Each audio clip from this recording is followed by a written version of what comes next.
பீகாரில் ஜன்சுராஜ் எனும் கட்சியை நடத்தி வரும் பிரசாந்த் கிஷோரின் கனவு அந்த மாநிலத்தில் அதிகாரத்தை பிடிக்க வேண்டும் என்பது மட்டுமல்ல, இந்தியாவின் பிரதமராக வேண்டும் என்பதுதான்.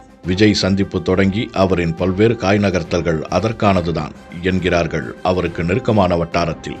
அரசியல் வியூக வகுப்பாளராக இந்தியர்களுக்கு அறிமுகமான கிஷோரின் கனவு இந்தியாவை ஆள வேண்டும் என்பதுதானா? நடப்பது என்ன? விரிவாக பார்ப்போம்.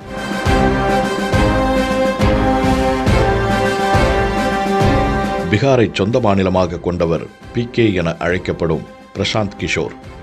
அடிப்படையில் பொறியாளரான PK ஐக்கிய நாடுகள் சபையில் பொது சுகாதாரம் சார்ந்த பணிகளில் 8 ஆண்டுகள் பணியாற்றினார். அப்போது இந்தியாவின் பொருளாதார வளம் மற்றும் ஊட்டச்சத்து குறித்த PKவின் கட்டுரை குஜராத் மாநில முதல்வராக இருந்த நரேந்திர மோடியின் கவனத்தை அதிகமாக ஈர்க்க அவருடன் ஒரு சந்திப்பு நடக்கிறது. அந்த சந்திப்பின் முடிவிலேயே மோடிக்கு மிகவும் நம்பிக்கைக்குரிய ஒருவராக மாறுகிறார் கிஷோர். முதலில் குஜராத் மாநில அரசின் சுகாதார கொள்கைகளை வகுக்க நியமிக்கப்பட்ட அவர் 2012 சட்டமன்ற தேர்தலிலும் 2014 நாடாளுமன்ற தேர்தலிலும் பாஜகவுக்கு வியூக வகுப்பாளராக மாறினார். 2 தேர்தல்களிலும் பாஜக மாபெரும் வெற்றி பெற்ற போதும் கருத்து வேறுபாட்டின் காரணமாக அவர்களுடனான உறவை முறித்துக்கொண்டு ஐபேக் என்கிற புதிய நிறுவனத்தை உருவாக்கினார் கிஷோர். அந்த நேரத்தில் பீகாரில் ஐக்கிய ஜனதா தளம் பாஜக கூட்டணி முறிந்து நிதிஷ்குமார் தனித்து போட்டியிட அப்போது நிதிஷ்குமாருக்காக வேலை செய்தார் பிரசாந்த் கிஷோர். தொடர்ச்சியாக நிதிஷ்குமார் பீகாரின் முதல்வரானார்.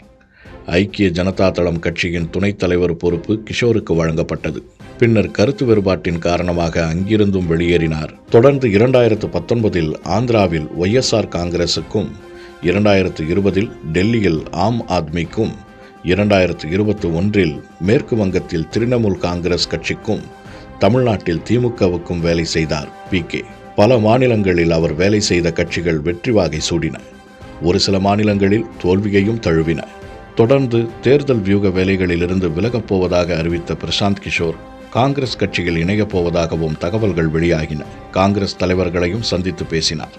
ஆனால் அவர் இணையவில்லை. இந்த நிலையில் மே 2, 2022 ஆண்டு ஜன்சுராஜ் எனும் அமைப்பை தன் சொந்த மாநிலமான பீகாரை மையமிட்டு உருவாக்கினார் பிரசாந்த் கிஷோர். பீகாரில் பல்வேறு இடங்களுக்கு பாத யாத்திரை சென்றார். தொடர்ந்து பீகாரில் நடந்த இடைத்தேர்தல்களிலும் தன் கட்சியின் சார்பில் வேட்பாளர்களை நிறுத்தினார்.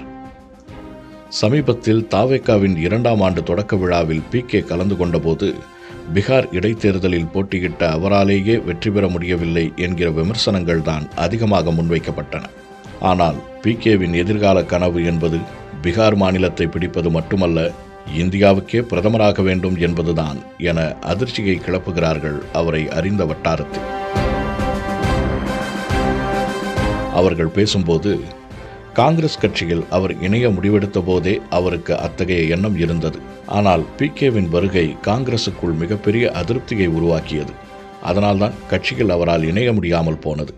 அதேவேளை ஜன்சுராஜ் கட்சியை அவர் ஆரம்பித்திருப்பது பீகாரில் அரசியல் மாற்றத்தை கொண்டு வர மட்டுமல்ல, இந்திய அளவில் பாஜக காங்கிரசுக்கு மாற்றாக ஒரு அணியை உருவாக்கத்தான். தமிழ்நாட்டில் விஜய், ஆந்திராவில் ஜெகன், தெலங்கானாவில் KTR என இந்தியா முழுவதும் இளம் தலைவர்களை ஒருங்கிணைத்து 2029 இந்திய அளவில் ஒரு அணியை கட்டமைக்க வேண்டும் என்பதுதான் அவரின் விருப்பம். அந்த அணி வெற்றி பெறுமா, ஆட்சி அமைக்கும் அளவுக்கு பெரும்பான்மை பெறுமா என்பதெல்லாம் மிகப்பெரிய கேள்விதான். ஆனால் அப்படி ஒரு அணியை கட்டமைக்க வேண்டும் என்பது அவரின் விருப்பம். காங்கிரஸ், பாஜக என 2 கட்சிகளையும் ஏற்றுக்கொள்ளாதவர்களை ஓர் அணியில் திரட்ட வேண்டும் என்பது அவரின் இலக்கு. அதற்கான முயற்சிகளை அவர் இப்போதே தொடங்கிவிட்டதன் அடையாளம்தான் விஜயுடனான அவரின் நெருக்கம்.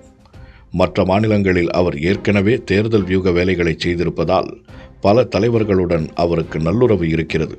தவிர இந்தியாவின் பல மாநிலங்களுடைய அரசியல் சூழல்கள், கணக்குகள் அவருக்கு அத்துப்படி. அதையே மூலதனமாக்கி இப்படி ஒரு முயற்சியில் இருக்கிறார் என்கிறார்கள் விபரம் அறிந்தவர்கள்.